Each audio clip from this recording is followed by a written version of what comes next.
Uzaksın, görmüyorsun. Açtı kiraz çiçeklerini, kolay sanıyorsun.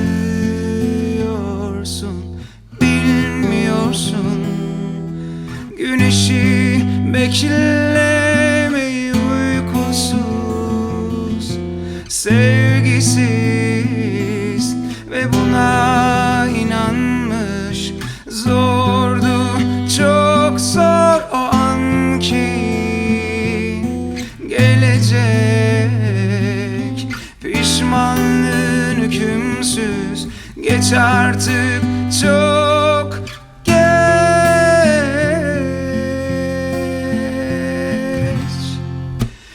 Yok yok yok, gelme boşuna. Gönül yıkık, gönül paramparça. Nasılım merak etmişsin. İyiyim, eksik olma. Yok yok yok, gelme boşuna.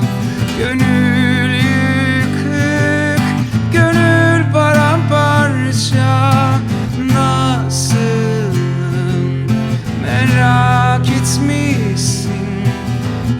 İyiyim, eksik olma.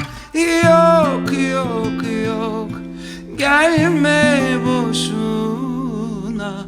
Gönül yıkık, gönül paramparça. Nasılım merak etmişsin. İyiyim, eksik olma.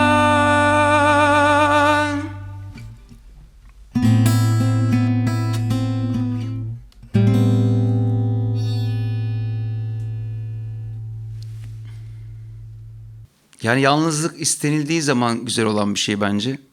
Kimse yalnız kalmasın dilerim.